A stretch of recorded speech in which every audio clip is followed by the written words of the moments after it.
እዝራ ደስ በሚል ባህላዊ እና በቆንጆ ሁኔታ ለሀብል እንግዲህ ቀለበት አደረገላት። ሚርሲና እንዲሁም አጸዴ እንግዲህ ይህንን ሲያዩም አይናቸው ደም ለብሶ እየየ ማለት ጀመሩ።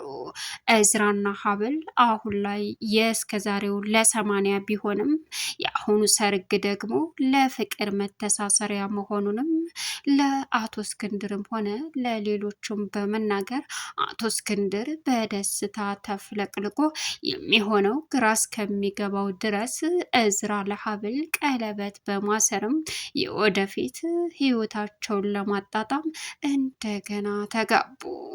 አሁን ግን በጣም እጅግ ከማንም ከምንም በላይ እየተጨነቁ ያሉት አጸድና ሚርሲ ጉዳቸው በቅርቡ ወጥቶ እንደሚታሰሩ ምንም ጥርጥር እንደሌለው ስለተረዱ አጸደ አሁን ላይ ሚርሲን በማይረቡ ባጉል ስርዓቶችና በሚያስጠላ ነገር እየሞላቻት ትገኛለች።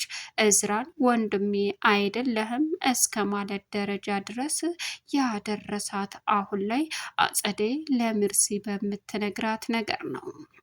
ባለፈ የተጋቡት በባህላዊ ሳይሆን በዘመናዊ የሰርግ ጋብቻና የሰርግ ስነ ስርዓት ቢያደርጉም ዛሬ ደግሞ ደስ በሚል ሁኔታ እንግዲህ በባህላዊ እዝራ ሀብልን በስነ ስርዓት አግብቶ ወደ ቤቱ አስገብቷታል።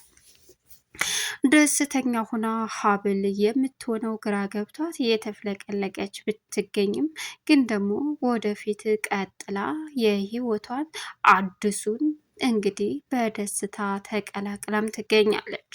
እናም አሁን ሀብል ከእስር ቤት መታ የመጀመሪያ ደስታዋና ፍላጎቷ የሆነው እንግዲህ እዝራ እንደገና ቀለበት በማሰርና ጋብቻውን በማጽደቅ ነው።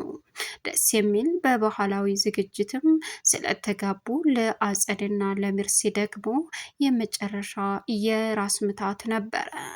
አሁን ጉዳዩ በሙሉ በደንብ ስለታየ አጸደ ያደረገችውን ነገር ፖሊሱ በደንብ ስለተረዳ ብንያምም አጸደ ከእህቴ አጠገብ እንዳደርስ የሚል መልእክት ለራሱ ለእዝራም ስለሰጠ ሀብል ነፃ ወጥታ አጸደ ብቻ ሚርሲ ብቻ ሳኮን ወንጀለኛዋ እሷም እንደሆነች ፖሊሱም ሲነግራት በፍጹም ይሄ ሊሆን አይችልም እያለች አሁን ላይ የሚያሳዝነው ግን ሚርሲን አታላ አጸደ ያላትን የአክሱም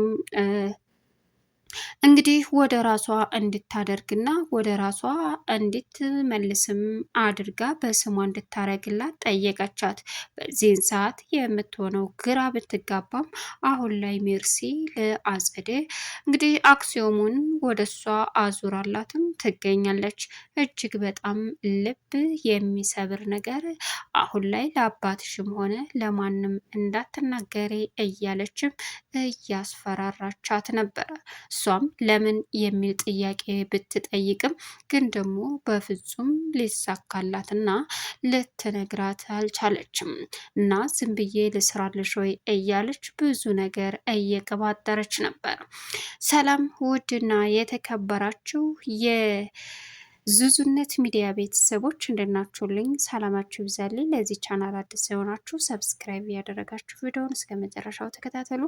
በጉጉት ስንጠብቀው የነበረው ሀብል ቀጣይ ፓርቲ ዘመተናል። እንግዲህ ሀብል ነፃ ወጥታ ደስ በሚል ሁኔታ ወደ ቤቷ በተመለሰችበት አሁን ላይ ትልቅ ሰርፕራይዝ የተደረገችበትም እንግዲህ ወደ ቤቷ እንደመጣች አጋጣሚውን ተጠቅመው ሚርሲና አጸደ ቢቀውጡትም ነገር ግን አሁን ላይ ማድረግ የለባቸውን ነገር በሙሉ ጠንቅቀው ስለሚያውቁም የተፈጠረውን ነገር አሁን ስለተነቃባቸው ምን ማድረግ እንኳ እንዳለባቸው ግራ የተጋቡት እንግዲህ ወይኔ ወይኔ ቢሉም የመጨረሻ አማራጫቸው ምን እንደተፈጠረ ባይረዱም ባያውቁም ነገር ግን ቀድሞናል እያለች አጸደ ብትበሳጭም አሁን ላይ ለሚርሲ መጥፎ ቃላቶችን እየተናገረችና እያሳየቻትም ትናገራለች ትገኛለች። ይሄ ሁሉ የተፈጠረው በሷ ምክንያት ቢሆንም ግን አጸደን እደፋሻለሁ በማለትም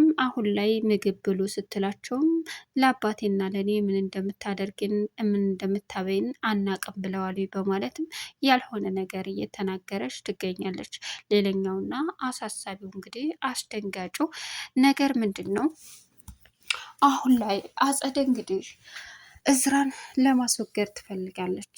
እናም ደግሞ የሚርሲን አክሲዮን በራሷ ስም እንድታረግላት ተነጋገረች። እሷም የዋህ ስለሆነች እሺ ብላ ፈቀደችላት።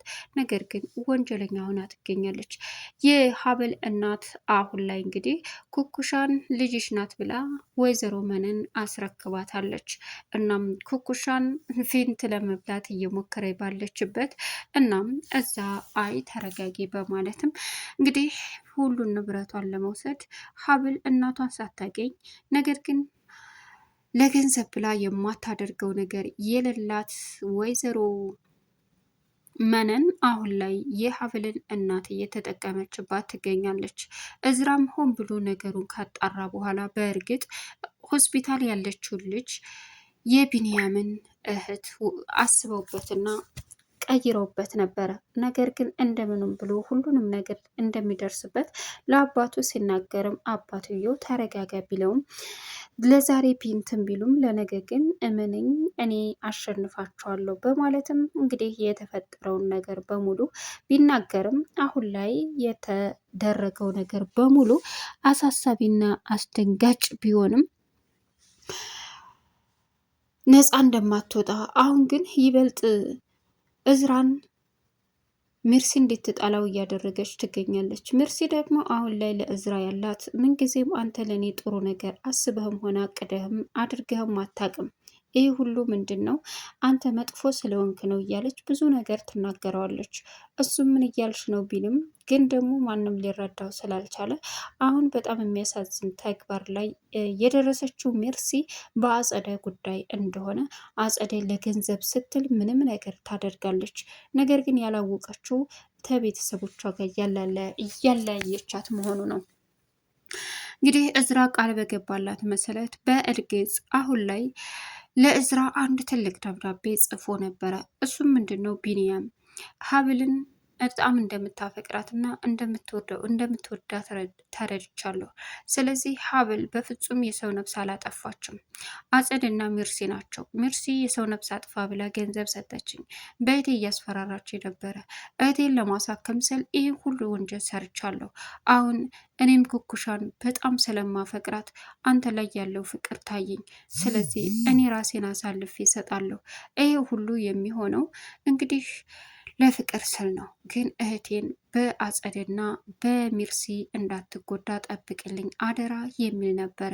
በዚህን ሰዓት እዝራ የመጨረሻ ደስተኛ ሆኖ ሀብልን ከእስር ቤት ሊያስወጣት እንደሆነ ሲረዳ በጣም በደስታ ተፍለቀለቀ። እናም አንድ በቅርቡ አስፈታሻለሁ ብሎ ቃል ገብቶላት ነበር። እሷም በደስታ የምትሆነው ግራ ገብቷት ጃኬቱን ሰጥቷት ስለመጣ አምሮባትና እንደሚያፈቅራትም ገለጸላት። እኔ እኮ ያችሁ ሀብል ነኝ ያችሁ እንደዛ ያየኸኝ እኔ ቀድሞ ነው የወደድኩ ስትለው እኔ አሁን አፍቅሬሻለሁ። ምን ሰክሬ ነው በስራ ካር መንፈስ ነው አትበለኝ፣ በፍጹም አፈቅርሻለሁ የኔ ንግስት አለ።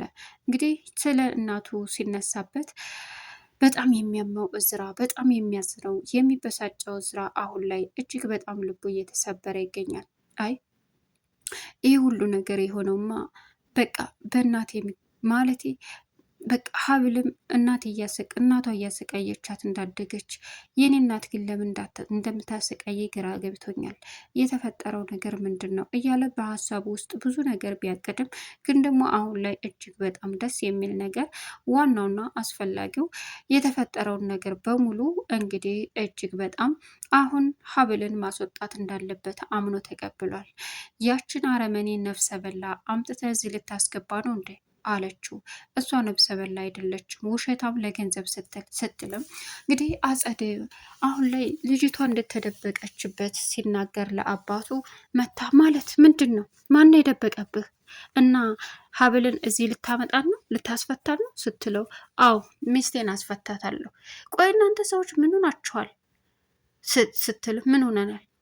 እሱን ማን እንደጠበቃት በደንብ ጠንቅቀሽ ታውቂያለሽ በማለትም እዝራ ተናገራት።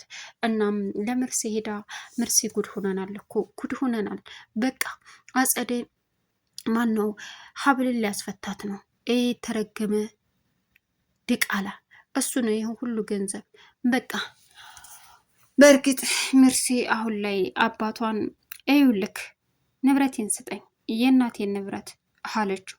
ስለምን ንብረት ነው የምታወሪው? አዎ የእናቴን ንብረት አካፍለኝ ስትለው አቶ እስክንድር የመጨረሻ ተናደደ። እዝራም ከምን ተነስተሽ ነው እንደዚህ የምትናገሪው? አየህ ያን ጊዜ እናቴ በጣም የምጠላ በምክንያት ነው። አንተ ወንድም ሆነ አሳይተኝ አታውቅም። ሁልጊዜ የምወድህ የማከብረህ እኔ እንጂ አንተ አይደለም ወንድም አይደለም። ምን ማለት ነው አለ። በዚህን ሰዓት በቃሽ ምን ባረግሽ ነው የሚሻልሽ? በማለትም እስክንድር ተቆጣ። ግን ሀብል መውጣት እንዳለባት ጠበቃውን በደንብ ሁሉን ነገር እንደጨረሰ አቶ እስክንድር ለሁሉም ሲነግራቸው ሚርሲና አጸደ እንግዲህ እየተጨነቁ ይገኛሉ። መልሽ እዛ እስር ቤት መግባት አልፈልግም፣ የሆነ ነገር አድርጊ አክስቴ አለቻት። እሺ ምን ላድርግልሽ የኔ እህት? ግን አንድ ነገር እርጅኝ አድርጊ። ምንድን ነው እሱ? በእናትሽ ስም የሰጠችሽን አክሱም ለኔ ስጭኝ፣ አክሲዮም ለኔ ስጭኝ። ምን? አዎ ገንዘብ ካልሰጠውሽ ያለ ጥቅም ተኔ ጎን አትሆኝም ማለት ነው? ንሴ እንደዛ ማለት አይደለም፣ ግን ደግሞ ግዴታ ነው ይሄ ነገር አለቻት። አይ እንግዲህ በጣም ያሳዝን። አንድ እሱን የእናቴ ስጦታ አንድ እሱ ቢኖር እሱንም ደግሞ ሰር ፈለግሽ? አዎ ከፈለግሽ እኔ ግዴታ አያስፈልገኝ። አባትሽ እርሜ ልኩን የቤተሰቦችን ንብረት አልሰጥም ብሎ ከልክሎኛል። ስለዚህ ምን ማድረግ አለብኝ አለቻት። እሺ በቃ እሺ አለች። ነገውኑ በስምሽ አዞርልሻለሁ። ያ ማለት እኔ እስር ቤት ድጋሚ መታሰር አልፈልግም፣ ያንን ነገር ማድረግ አልፈልግም አለች። እሺ በማለትም ተስማማች። አሁን ላይ ሚርሲ እንግዲህ ለአጸዴ ያላትን አክሱም የእናቷን ስጦታ አዙራ ተገላገለች። አይገርምም? አጸደ ግን ለማናቸውም በፍጹም አዝና ሳይሆን የገንዘብ ሰው ስለሆነች ብቻ ነው። ግን አሁንም እዝራን እናስወግደዋለን እያለች ብዙና መጥፎ ምክር ትመክራታለች። እሷም የምትሆነው ግራ ገብቷት እሺ ብላ ተስማምታለች። እና አሁን ላይ እዝራን ለመጉዳት ሆን ብላ የተነሳችው አጸደ፣ እዝራ ግን በምንም ይሁን በምንም ደስ የሚለው ነገር ወደ እስር ቤት ሂዶ እንግዲህ አስደሳች ነገር ሀብል ንጽህና ቢንያም በገዛ እጁ መስክሯል። ሀሳቡንም ቀይሯል። ይህ ሁሉ ለፍቅር ሲል የከፈለው ዋጋ እዝራ አንተ ባለቤትን በጣም እንደምትወዳት ስለሚያውቅ ሀሳቡን ቀይሮ እንግዲህ እህቱን በአማናነት እንድትንከባከብለት እና አጸደ እንዳይጎዷት በሚል ነበረ። በዚህን ሰዓት እንግዲህ እዝራም በደስታ ወደ ሀብል ሄዶ ሚስቱን ይዞ ሄደ። ሌላው አጸደ መታ የተፈጠረውን ነገር ፖሊሱ ሲነግራትም እኔ በፍጹም እንደዛ አላደረግኩም፣ ይሄ መሆን የለበትም፣ ሀብል ልትለቀቅ ነው። አዎ ሀብል ንጽህናዋን አረጋግጣለች። የክሱን እንዲሁም ደግሞ ቃሉን ቀይሮ ሁሉንም እውነት አውጥቶ ተናግሯል። እህቱን ይዛችሁ እያሰቃየችሁበትም እንደሆነ ተናግሯል ብሎ ገላገላት። በዚህን ሰዓት አጸደ የምትሆነው ግራ ገባት። ለቻናሉ አዲስ የሆናችሁ ሰብስክራይብ እያደረጋችሁ መልካም ቆይታ ይሆንላችሁ።